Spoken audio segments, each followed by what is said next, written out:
Snark Squad. Babes. It's Thursday evening.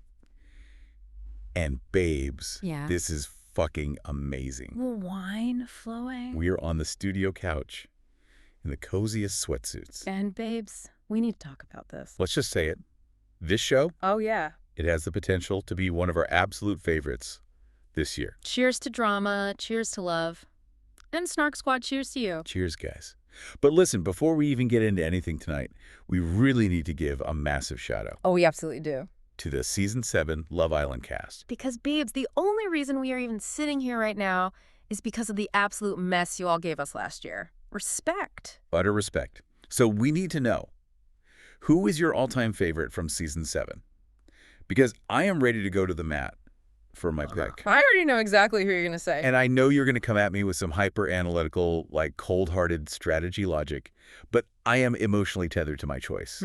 You are so delightfully predictable when it comes to the heartstrings. Like, you always fall for the exact narrative the producers want you to fall for. But go ahead. I do not. You do. State your case to the Snark Squad. Let's hear the defense for pure emotion. I am not falling for an edit. I'm recognizing authenticity, okay? It has to be Amaya Papaya. I knew it. I literally knew it. I mean, come on. We have to look at who she is fundamentally. She is a cardiac nurse, which already means she literally saves lives for a living outside of this neon-soaked producer playground. Sure, yeah. And she walked into that villa on day 5, right? Yeah. A complete bombshell, and just totally shifted the entire energetic frequency of the season. I mean, she did make an entrance. She had the best one-liners. Yeah. She was so incredibly genuine, and she made history. Like the first Latino couple to ever win the show. Right.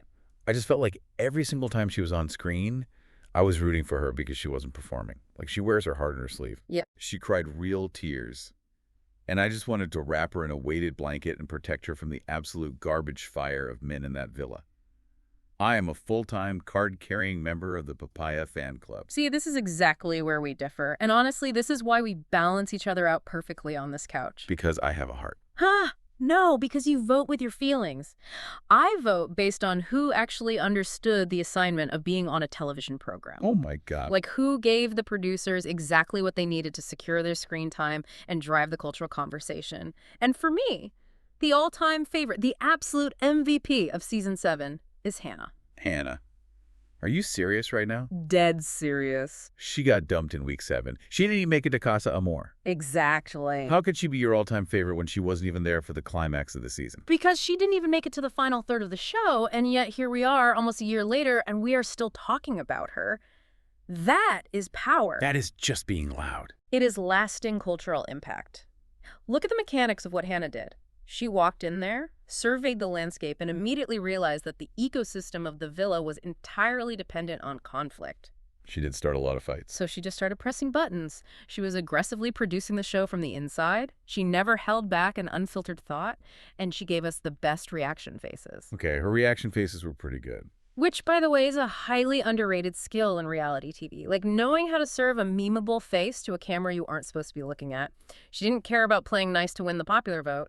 She was pure, unadulterated mess. I cannot with you. Hannah is chaos incarnate. If we are talking sheer strategic gameplay and keeping the viewers fed, Hannah carried the middle of that season on her back. You're basically saying you prefer the villain because the villain makes good television. But Amaya actually gave us a love story. Did she, though? Well, what we thought was a love story.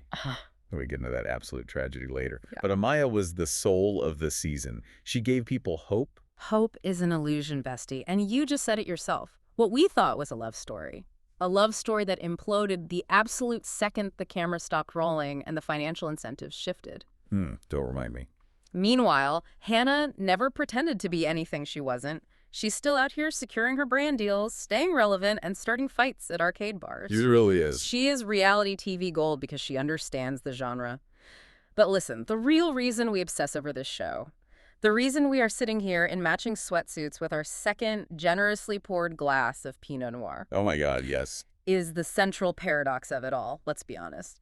This show, makes us desperately crave love, So much. but also makes us never want to date again. It is the ultimate double-edged sword. Like, it is cognitive dissonance at its finest. You watch these impossibly beautiful people falling in love under the Fijian sun, The lighting is incredible. going on these extravagant dates, whispering in bed, Mm-hmm. and you think, wow, maybe I should put myself back out there. Maybe romance isn't dead. And then And then you see the absolute smoking wreckage of their relationships in the real world, and you want to barricade your front door, change your locks, and adopt 6 more plants. literally. Which brings us to our messy confession of the week. Snark Squad, listen up. We both of us quit online dating this week. Deleted the apps, purged the profiles, scrubbed the digital footprint entirely. We are officially off the market, and not because we found someone, but because the market is a toxic wasteland of unwashed men holding fish and asking us to entertain them. It was the final straw. I have to tell you exactly what pushed me over the edge, Hmm. because I'm still vibrating with rage about it. Oh, I need to hear this. So I was swiping on Tuesday night, and I matched with this guy. On paper, his profile looked completely normal. He had a job, he had all his teeth. The bar is literally in hell. He wasn't standing next to a sedated tiger in Thailand.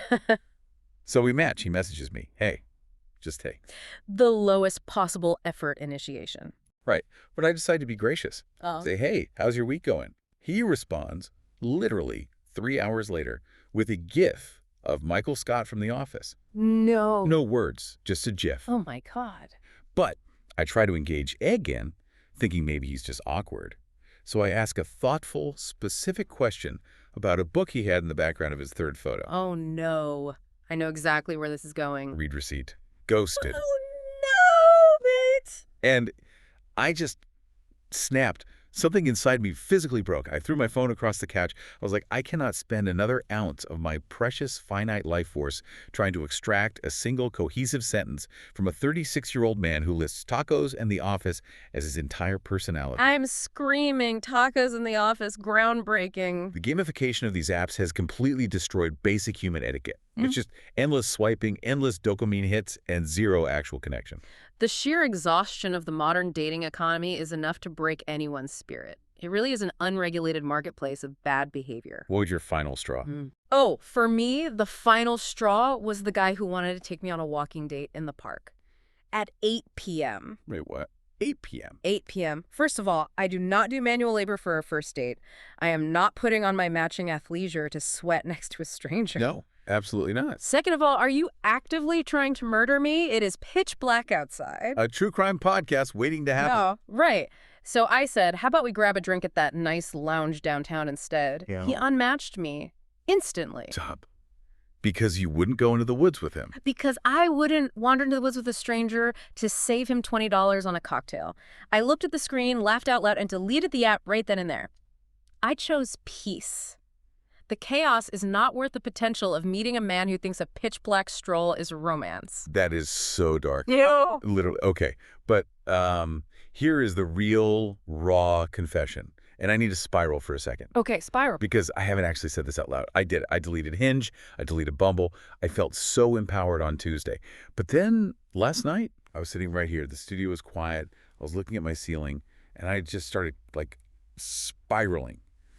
A full, terrifying, emotional nosedive. Oh, babe. I'm in my mid-30s. And sometimes it just feels like we're, I don't know, behind. Behind who? Like, I'm looking at all these people on our screens. I'm looking at my friends from college on Instagram.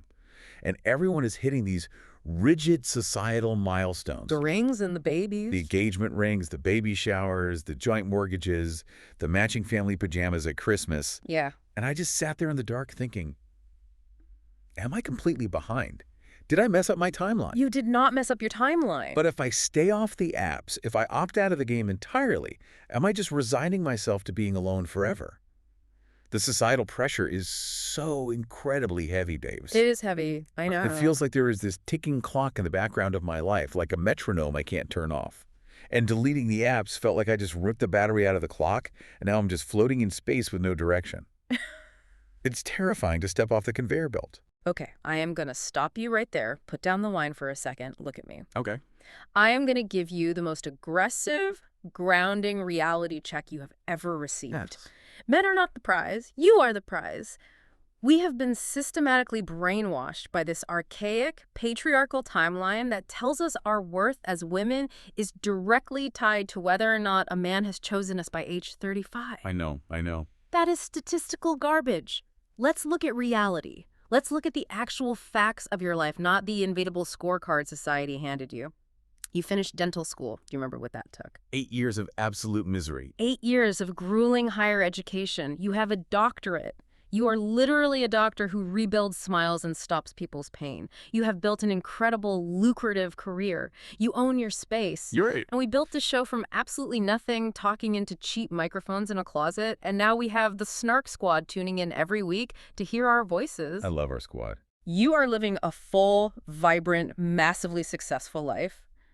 Why on earth would you let the absence of a mediocre man who communicates strictly in Michael Scott gifs make you feel like you are behind?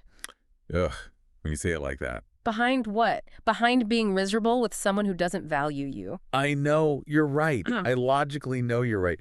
But it's so hard to unlearn that conditioning. I know it is.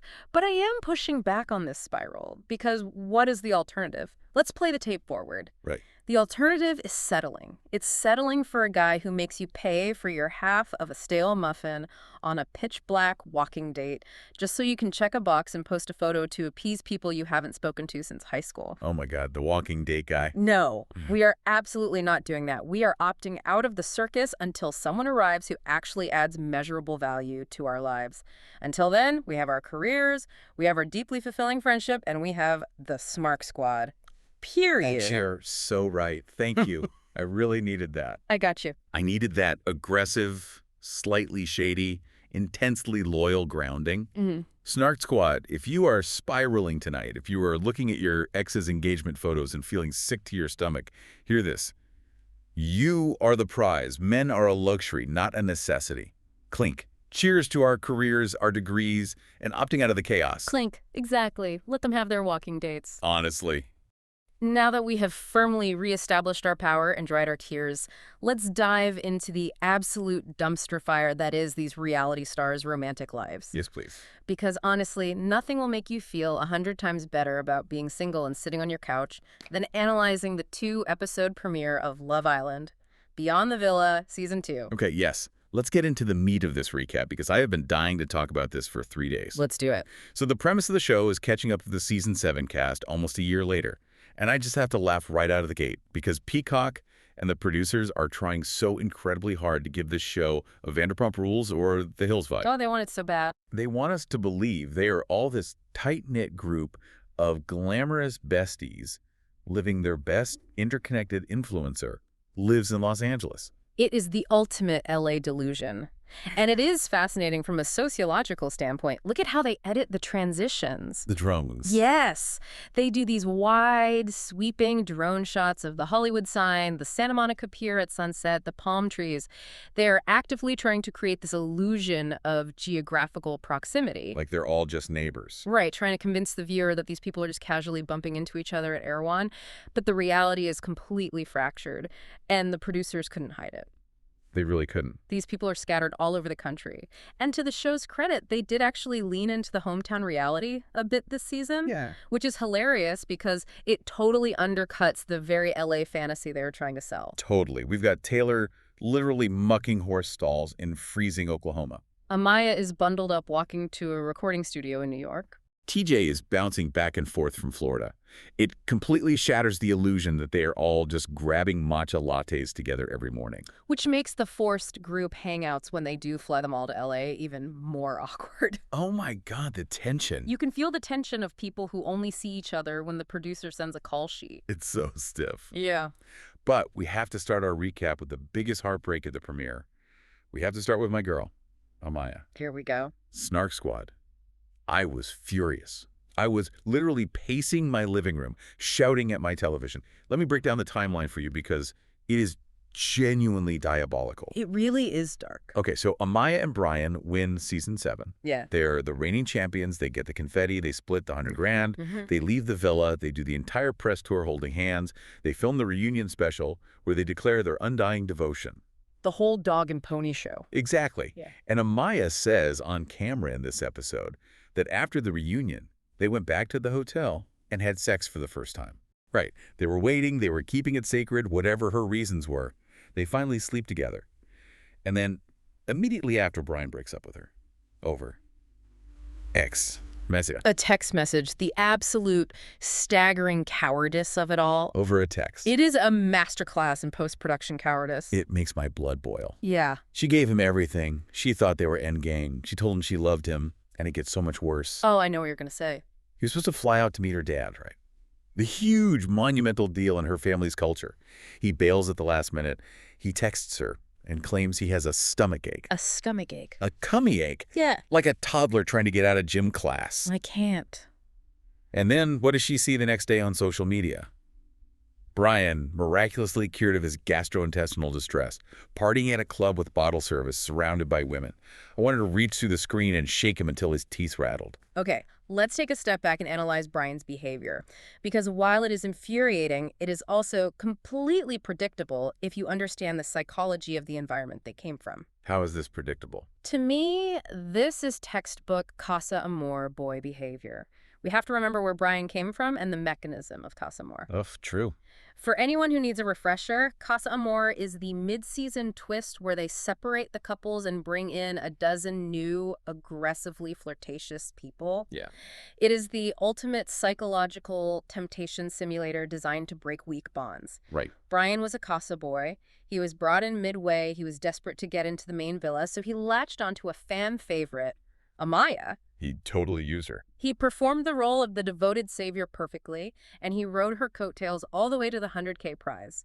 But the second he stepped out of that villa and the parameters of the game changed, his psychology shifted. Because he got followers. Exactly. He saw the post-show limelight, the brand deals, the VIP sections, the sudden influx of DMs. He got completely blinded by the clout. It's disgusting. He secured the bag, he secured the win, and he realized he didn't want to be tied down to a serious meet-the-parents heavy relationship when his perceived value on the dating market had just skyrocketed. And the audacity of him in this episode, did you see the scene where he's sitting there with his little wellness IV drip in his arm? Looking so smug. Looking so smug, claiming to Chris and Pepe, I did nothing wrong, bro. We just weren't happy. That phrase right there is the classic reality TV male playbook for dodging accountability. I did nothing wrong, vibes are just off. Vibes were off. It's an incredibly insidious way of rewriting history. No, Brian. You slept with a woman who thought she was marrying you, panicked about the reality of commitment, lied about a stomachache, and dumped her over text so you could go clubbing. Just admit it. Just admit you wanted to be single. But he won't, because he wants to preserve his image as the good guy for his followers. Now, we do have to talk about Amaya's pivot in the wake of this heartbreak, because she's back in New York, and what is she doing? She is launching a rap and music career. Yes. She is in the studio. She looks gorgeous in those headphones. She's laying down tracks, channeling all that betrayal into her art. Babes, I love Amaya, you know I do. But we have to be real and analyze the media economics here. Pivoting to the music industry is a reality TV rite of passage that almost never, ever works. Let her have her moment. It is giving Countess Luan dropping Money Can't Buy You class. It is giving Kim Zolciak doing Tardy for the Party. When reality stars hit that post-show lull, their management teams always push them into the recording studio because it creates instant content. Fine. True, but I fully support women securing multiple streams of income, but the recording studio scene felt very forced and incredibly produced. However, I will praise her heavily for one massive thing, her boundaries. oh, absolutely. When word gets back to her that Brian wants to meet up on camera to talk and get closure, what does she do? She shuts it down entirely. She strictly enforces her boundaries. Queen behavior. She knows exactly what he is doing. He just wants camera time to produce a redemption arc for himself, to look into her eyes and apologize so the audience forgives him. And she flat out refuses to give him that access. That is queen behavior. Exactly. She is protecting her peace. She owes him absolutely zero screen time. He can apologize to the wall. Let him talk to a wall. But you know who is getting all the screen time? The triangle of terror. Iris, Pepe, and TJ. Oh, this entire dynamic is psychologically exhausting, and it is entirely carrying the narrative weight of the first two episodes. Literally carrying the show right now. Let's trace the messy history for anyone who somehow blocked out the trauma of Season 7. Iris and TJ genuinely liked each other in the villa early on. They had real chemistry. They were so cute. But TJ got dumped by a public vote. Iris, needing a lifeboat to stay on the television show, couples up with Pepe. It was a strategic alliance that morphed into a trauma bond. It was so dark. They coast all the way to the finale, finishing fourth. They leave the villa together, trying to make it work, and then absolute explosion. They have this massive, highly publicized, incredibly messy breakup on social media. And the tea that was spilled in this spin-off episode? Iris sits down in her confessional and explicitly claims she was terrified of Pepe. Terrified. Terrified, that is a very strong word. And we know from the Reddit rumors, the TikTok sleuths, and all the off-camera drama that Pepe allegedly survived a massive cheating scandal right after they left the villa. Like, he was allegedly spotted everywhere. Right, but the cheating is almost the least of it in reality TV land. Cheating is standard operating procedure for these guys. Sadly, yes. The real issue, according to the rumor mill and what they were heavily hinting at in the episode, is the psychological warfare. This is where we have to talk about isolation tactics. Oh, this part is wild. The rumors are that Pepe was actively using triangulation and lying to Iris to keep her isolated from TJ and her friends. He allegedly told Iris that TJ was hooking up with Grayson on the outside and simultaneously telling TJ that Iris was running around on him. Why do guys do this? Why do toxic partners do this? It is a classic psychological mechanism to maintain control. If you turn your partner against their support system and their other options, you become their sole source of truth and validation. That is so sick. Pepe was keeping them apart to maintain his own control over the narrative and ensure he kept his relationship with Iris intact for the cameras and the brand deals. Which brings me to my most important point of the entire broadcast. A point that requires no psychological degree to understand. I know what you're going to say. Pepe has a Joker tattoo. Ha! I knew it. I was waiting for it. I am screaming it from the rooftops. A Joker tattoo is the ultimate, universal, undeniable red flag. It really is. If a man takes off his shirt and he has Heath Ledger or Joaquin Phoenix permanently inked on his flesh, you run in the opposite direction without looking back. Do not pass go. Do not collect $200. Honestly, valid. It is an anthropological signifier. Yeah. It means he idolizes chaos, he fundamentally misunderstands the point of the movie, and he thinks being damaged is a substitute for a personality. Yep. Iris should have known the second she saw that ink. The Joker is not a romantic hero. I cannot argue with the Joker tattoo theory. It is a scientifically proven fact in the diagnostic manual of modern dating. But as much as Pepe is the villain here, we have to look analytically at Iris's timeline too. What do you mean? She claims she was terrified of Pepe. They break up, and then she runs right back into the arms of TJ almost immediately. Because it's fate. The timing is incredibly suspiciously convenient. We have to ask the hard question. Is it true love?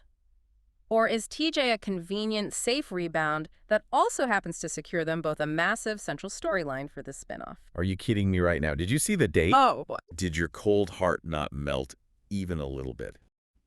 TJ rented a pristine vintage convertible, drove her down the Pacific Coast Highway, the wind blowing in her hair, the golden hour light hitting them perfectly, and asked her to be his official girlfriend on the beach. It looked like a commercial. It was so unbelievably romantic. He even called her friends beforehand to get their blessing. He's a king. He treated her like royalty after she survived the Joker. A king who knows exactly how to produce a television show and secure his seasonal contract. Come on, babes. Take off the rose-colored glasses. It was real. Do you really genuinely think TJ, a real estate agent who lives in Florida, naturally decided to source a classic vintage convertible in Los Angeles for a casual Tuesday drive? Maybe he Googled it? No. Production paid for that car rental. Production scouted the location. Production set up the boom mics and the cameras on the beach hours before they arrived. You're ruining it. It was a beautiful scene, yes, but it was heavily curated. I'm not saying they don't have real feelings for each other, but they absolutely know how to play the reality TV game to ensure they are the main characters of this spinoff. Performative love on camera is an economic strategy. You are so deeply cynical you cannot enjoy anything. I enjoy analysis. I am choosing to believe in the vintage car romance. I am choosing to believe that real love can exist even if a producer paid for the gas. But speaking of main characters, we have to talk about your girl, your MVP, Hannah. Yes. Because Hannah was doing the absolute most in episode 1. Hannah is the shadow producer. This show desperately needed to survive a multi-episode arc. Let's set the scene for the listeners. Episode 1, the first big group hangout at that weird neon-lit arcade bar with the skee-ball machines. Such a weird vibe. The tension is incredibly thick. Pepe is there, avoiding Iris. Iris is there glaring daggers at Pepe. Everyone is awkwardly sipping their drinks, waiting for something to happen. And what does Hannah do? She goes off? She doesn't wait for the producers to prompt her. She understands the assignment. She marches right across the room, parts the sea of influencers, walks directly up to Pepe, and initiates combat. She absolutely eviscerated him. She called him a 100% loser right to his face with no hesitation. Loved it. And then she mocked his receding hairline for ignoring Iris. Like, I love a girl's girl. She was standing up for her bestie. She said what everyone else in the room was too afraid to say. I vehemently disagree with your emotional assessment of the situation. Oh, come on. I love Hannah for the pure entertainment value she brings to my screen. But if we are analyzing her behavior, she is doing way too much. First of all, let's look at the history. Okay. Hannah and Pepe barely even dated in the villa. They were coupled up for like a minute, purely out of convenience. They have no deep history. True. Second, Hannah is already in a happy, committed relationship on the outside. She has a whole boyfriend named Sebastian, whom she unironically calls Pookie, and she showed up to the Friendsgiving dinner with him in matching plaid pajama pants. She has a whole peaceful, domesticated life. Why is she fighting Iris's battles in an arcade bar? Because that's what loyal best friends do. You go to bat for your girls when the guy who manipulated and wronged them is being a coward in the corner playing Pac-Man. You defend your tribe. No, what healthy best friends do is support you privately, empower you, and let you fight your own battles so you can reclaim your own power from your abuser. Well, yeah.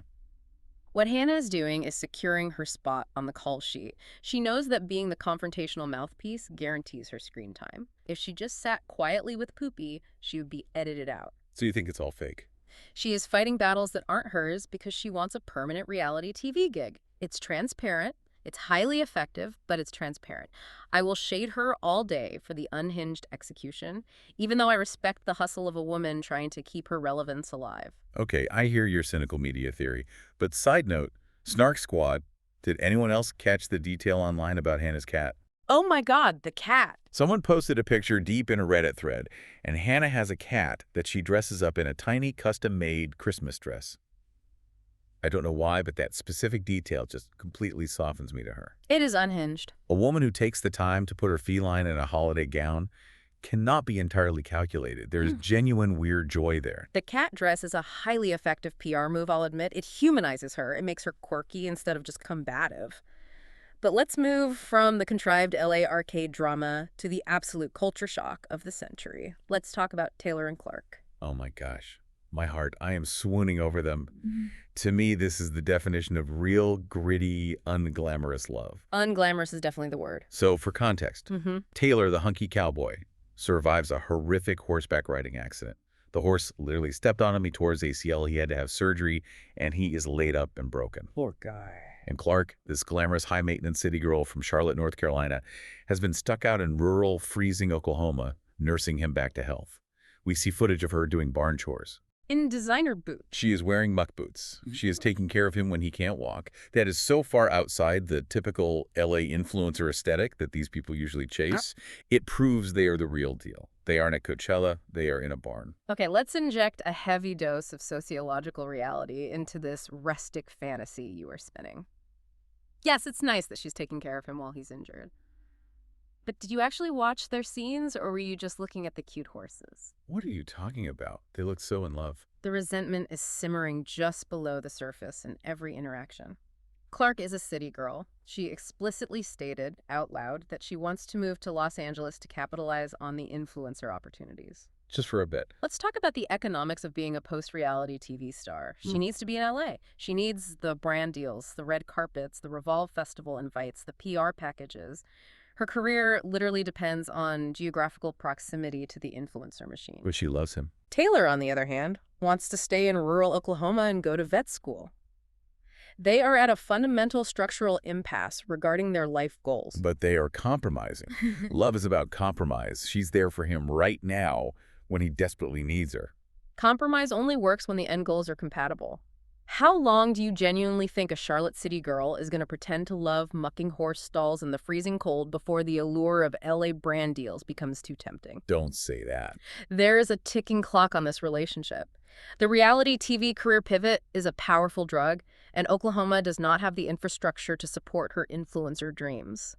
The second his ACL is fully healed and he can walk without crutches, she is booking a one-way ticket to LAX. No. I give them 6 months tops before the distance or the sheer lifestyle differences tear them apart. The myth of the rustic compromise cannot survive the reality of the hustle economy. You are so bleak. You leave absolutely no room for romance. Just realism. I am praying for the Oklahoma-LA long-distance success story. Let them be the exception to the rule. Let love conquer the algorithm. But speaking of things falling apart, we absolutely must unpack episode 2.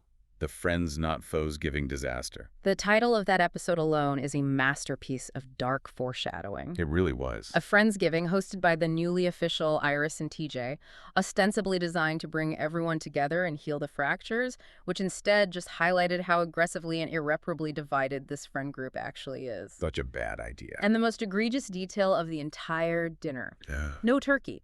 They hosted a Friendsgiving dinner with absolutely no turkey, just a bunch of sad side dishes, empty calories, and palpable tension. It was so chaotic. And we have to start with Jeremiah, our Jerebear. Jerry. Oh, please let me roast Jeremiah for a minute, because the audacity of this man is staggering, and it requires a deep discussion. Let's look at the sequence of events. Oh my God, the sequence. In episode 1, there was a group hangout. Jeremiah is actually the one who planned it. But he bails at the last minute, texting the group chat and claiming he has severe food poisoning. Right. Oh, poor Jerebear. He's sick in bed. Everyone sent him well wishes. Except the Snark squad works harder than the FBI. We really do. We know because we literally saw it with our own eyes that at the exact time he claimed to be incapacitated with food poisoning, he was actually filming an hour-long, highly produced, sponsored live stream for Sarav. He faked a gastrointestinal illness to his friends to secure a skincare bag. Which, honestly, in this economy, I kind of respect. Secure the bag, Gary. Get that moisturizer money. I mean, true. But then he shows up to the Friendsgiving dinner. Everyone else brought homemade side dishes, expensive wine, actual effort. What does Jeremiah bring to the communal table? I can't even. A single roll of paper towels, an already opened, half-used roll of Bounty, and then he spends the entire brief time he is there completely ignoring Andrena, who clearly still has deep, unresolved feelings for him and was texting him all week to hang out. He ignores her, eats some sides, and then he just leaves early. It is the highest level of unbothered male audacity I have seen on television in a long time. It is almost a performance art piece on emotional unavailability. He literally just ate and left. He does not care about the interpersonal drama. He does not care about the optics of his actions. He brought paper products like he was showing up to a frat house, and he bounced the second he felt bored. It is hilarious, but also so incredibly disrespectful. So disrespectful. But he wasn't even the main event of the dinner. The main event, the centerpiece of the chaos, was the bizarre, highly aggressive fight between Clark and Coco. Oh, this was so incredibly frustrating to watch. So Clark and Coco get into it at the dinner table, and Coco, out of nowhere, accuses Clark of love-bombing her. I was yelling at the screen. Love-bombing. Over an old minor grievance from a podcast interview they did months ago where Coco felt slightly ignored. This brings me to my absolute biggest pet peeve with modern reality television and internet culture at large. These stars continually misuse heavy clinical therapy speak for minor, everyday inconveniences, and it is destroying the actual moving of the words. Yes. Let's explain this clearly. Love bombing is a recognized severe tactic of psychological manipulation and abuse. It is used by narcissists to overwhelm a partner with affection and grand gestures early on, specifically to gain control and make the victim dependent before they pull the rug out and become abusive. Exactly. It is not, I repeat, it is not when your friend is overly nice and complimentary to you at a dinner party because things have been slightly awkward since a podcast interview. He's being polite. Right. Coco felt insecure, so she weaponized a TikTok therapy buzzword to make Clark seem like a manipulative abuser. It diminishes the actual lived experience of people who have survived real love bombing. Yes. Thank you. It drove me crazy. You could see Clark sitting there just laughing in her face because the accusation was so wildly absurd and out of context. And then right as the fight is escalating, who swoops in to save the day? Hannah. Hannah physically interrupts their fight. She literally wedges her body between them and forcibly shuts the conversation down. Proving my exact point from earlier, Hanny's producing. She really is. She saw a volatile fight happening that didn't center around her or her immediate best friend, so she shut it down to regain control of the room's dynamic. She cannot let anyone else have the main storyline. She is the shadow director of this entire season. Well, amidst all this fighting, the misuse of therapy speak, and the general bad vibes, Amaya delivers the most unhinged, hilarious moment of the entire night. Oh, the turkey. Yes, she is sitting at the table, completely ignoring the Clark and Coco drama happening inches from her face, and launches into this bizarre, highly detailed story about how she was once physically attacked by a wild turkey while leaving a bar in New York City. A wild turkey in Manhattan. It was so incredibly random, but it tied perfectly into the chaotic Thursday night vibe of the episode.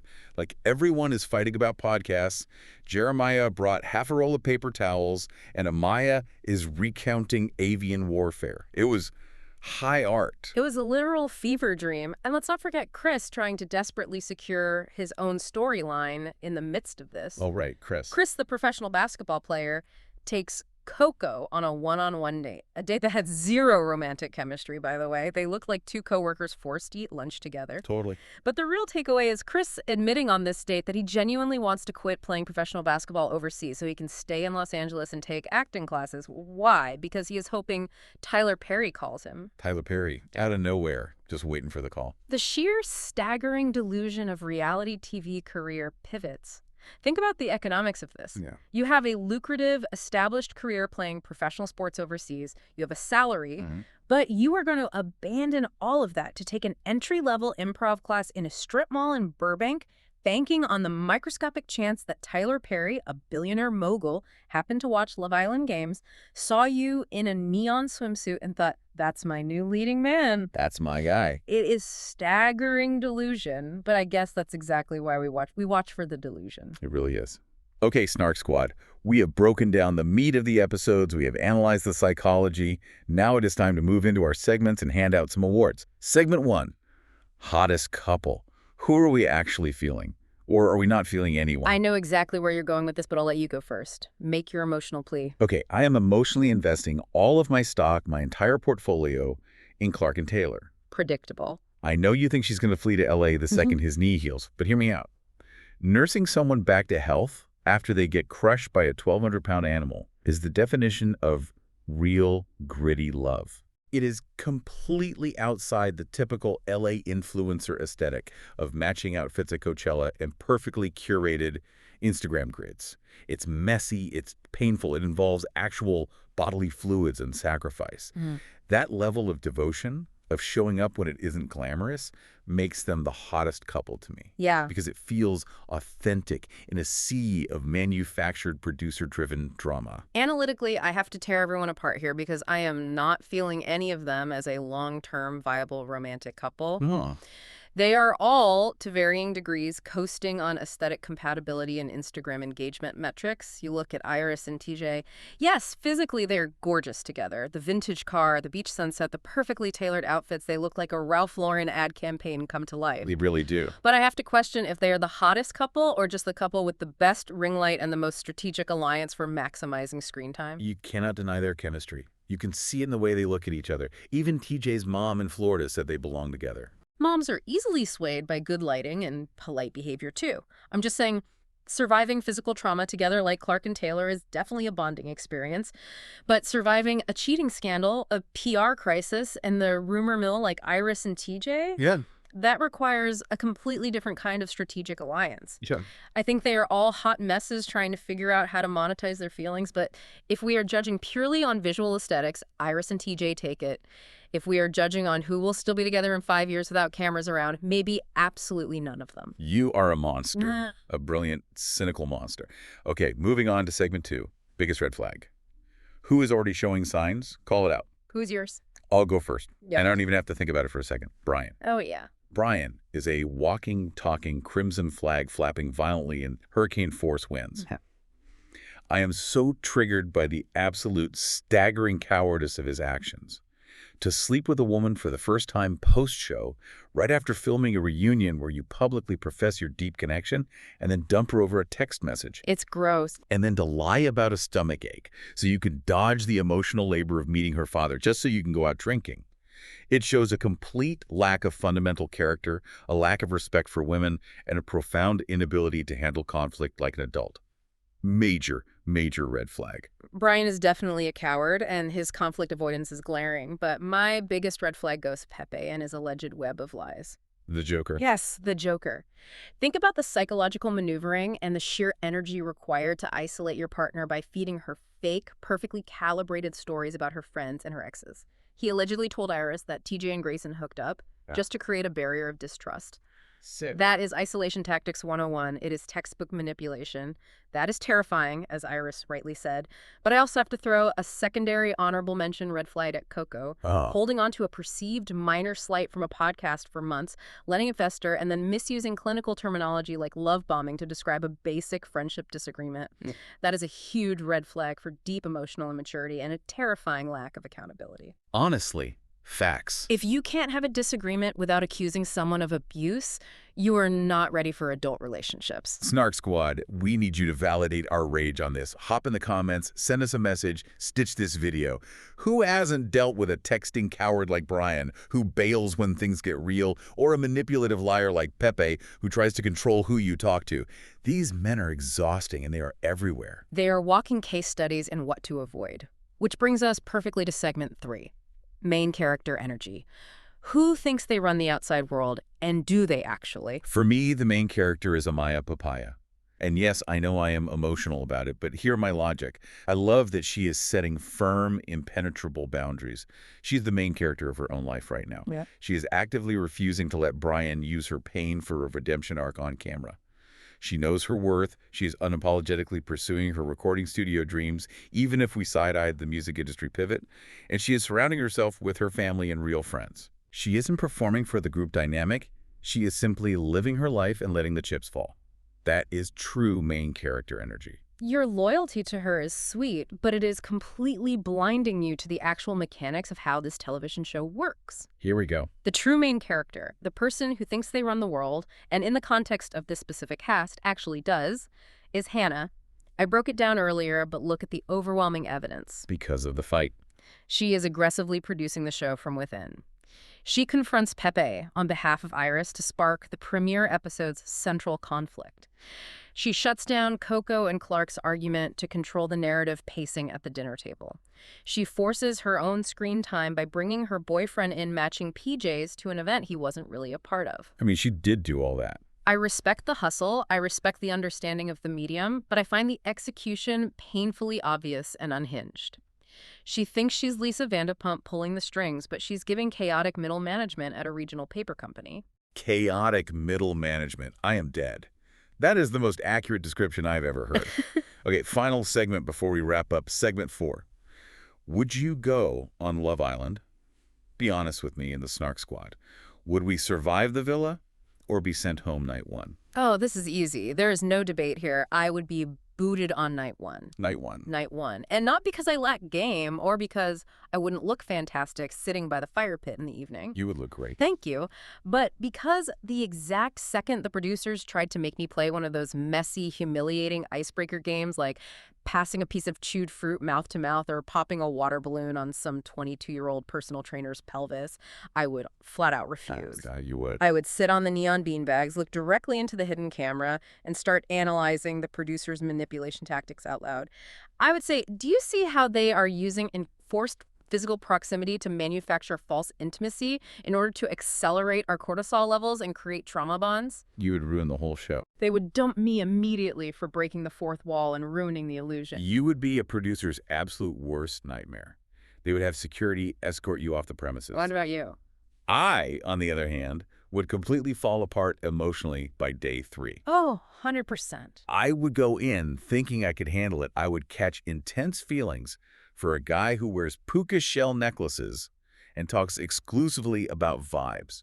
And the second Casa Amor happened and he kissed a bombshell who works as a bottle girl, I would be spiraling. Mascara would be everywhere. I would be in the beach hut, full Kim Kardashian, ugly crying, begging the producers to book me a flight home.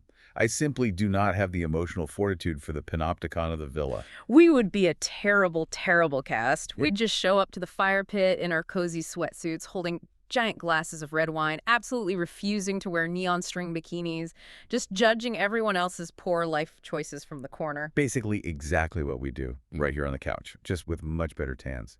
Exactly. And honestly, it is so much safer on the couch, which perfectly transitions us into wrapping up the cozy chaos of this evening. What an absolute emotional roller coaster we just went on. From dating app burnout and mid-30s existential dread about the timeline, to the utter delusion of LA influencer dreams and our complete, undeniable villa obsession, it is a lot to process for a Thursday night. It really is. We covered psychology, sociology, and pure mess.